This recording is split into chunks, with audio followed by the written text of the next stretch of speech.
सभी दोस्तों का स्वागत है आपके YouTube चैनल कृद्यांश फार्म्स पे।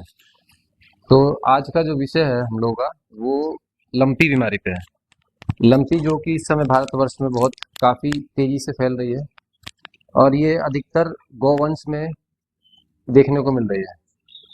अब इस बीमारी में हमारे भी एक पशु ग्रसित हो गई, हमारी एक बछिया, और उसका हमने रोकथाम कैसे किया और कैसे उसको वापस रिकवर करने में उसको रिकवर किया गया।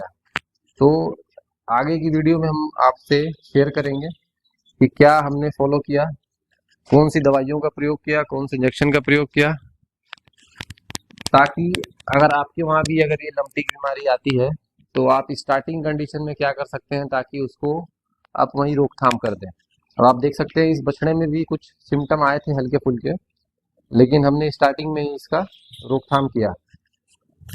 तो दोस्तों पहला काम ये है कि अगर आप किसी पशु में स्टार्टिंग सिम्टम देख रहे हैं, अगर उसमें है और नहीं भी है, तो पहला काम आप ये करिए कि जितने आपके गोवंश हैं उन सबको आइवरमेक्टिन का इंजेक्शन लगवाइए।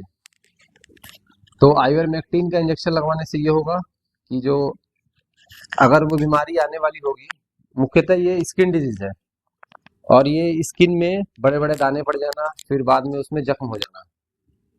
तो अगर आप पहले से आइवरमेक्टिन अपनी गायों को, बछियों को लगवा के रखते हैं तो इस बीमारी आने की संभावना कम है।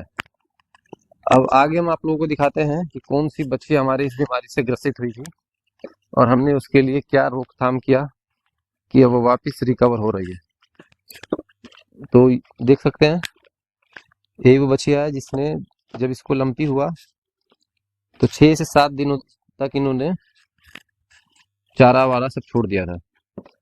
अब देखिए वापस ये रिकवर कर रही है और अब जख्म इनके भरने बस बाकी हैं। तो आगे हम आपको कुछ दिखाते हैं कि हमने क्या क्या प्रयोग किया। तो पहला तो आपको अपने पशुओं को आयरमेक्टिन लगवाना है और दूसरा नीम का प्रयोग आपको और हल्दी का कंटिन्यू करना है। यहाँ पे आप देख सकते हैं नीम, हल्दी और फिटकरी रखी है। तो नीम का प्रयोग आपको पानी में उबाल के, इससे आप एक टाइम इससे पशुओं की धुलाई कर सकते हैं और एक टाइम आप इस फिटकरी से। हल्दी का प्रयोग आपको कंटिन्यू उसको जो भी दाना मिश्रण दे रहे हैं उसमें आपको उसका प्रयोग करना है। अब लंपी का जो स्टार्टिंग सिम्टम है वो आपको इतना आसानी से मालूम नहीं पड़ेगा। वो हल्के फुल्के दाने रहेंगे, पशु खा रहा है, सब करेगा, आपको लगेगा पशु स्वस्थ है। लेकिन जब धीरे धीरे ये भव्य रूप अपना लेगा तो उसके बाद पशु में सबसे पहले जो समस्या आएगी वो आएगी टेम्परेचर बढ़ने की। इसमें पशु का टेम्परेचर एकदम 105 106 डिग्री तक रहेगा। तो उसके लिए इसमें आपको एक चीज और, इसमें आपको एंटीबायोटिक्स का प्रयोग जहां तक हो नहीं करना है। तो देखिए ये सामने आप गिलोय देख सकते हैं और एक ज्वरनाशक क्वाथ देख सकते हैं। इसका प्रयोग हमने अपने पशुओं में, जो भी इंसान का डोज है उसका 8 गुना आप इसको प्रयोग कर सकते हैं मवेशियों के लिए। और जो ये ज्वरनाशक क्वाथ देख रहे हैं ये बुखार के लिए है। तो इसका भी हमने काढ़ा बना के सुबह शाम पशुओं को दिया और इसका काफी अच्छा रिजल्ट हमको मिला, इसका और इसका। एनाल्जेसिक में हम लोगों ने एक ये न्यूस्टा नाम से बोलस आता है, तो इसका हमने प्रयोग किया है और इसका भी रिजल्ट काफी अच्छा है। तो ये तो शुरुआती दौर का है, जब शुरुआत में आपके पशुओं को लंपी हुआ तो उस समय बुखार रोकने के लिए या उसकी इम्यूनिटी मजबूत करने के लिए। और दोस्तों ये मेन जो बीमारी है, मेन ये इम्यूनिटी के पे है। अगर आपने इम्यूनिटी अच्छी मजबूत कर ली तो आपको पशु वो रिकवर कर जाएगा। अगर आपने इम्यूनिटी कमजोर रखी तो उसको रिकवर करने में काफी प्रॉब्लम आएगा। तो आपको नीम और तुलसी इसका प्रयोग करना है और हल्दी साथ में कंटिन्यू।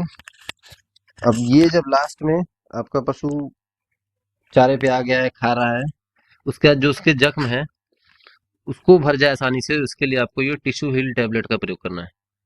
और साथ में ये जो मल्टी स्टार लिक्विड है ये आपको कंटिन्यू 10-10 ml के हिसाब से आपको अपने पशुओं को देना है। और जो जख्म पशुओं के फूट जा रहे हैं तो उस पर आप ये चाहे कोई सा भी जो भी स्प्रे आपके वहाँ उपलब्ध हो उसका आप प्रयोग कर सकते हैं।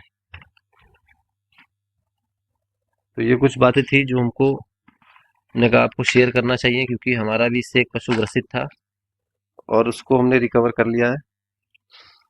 तो सभी दोस्तों को आपका धन्यवाद कि आपने वीडियो देखा पूरा।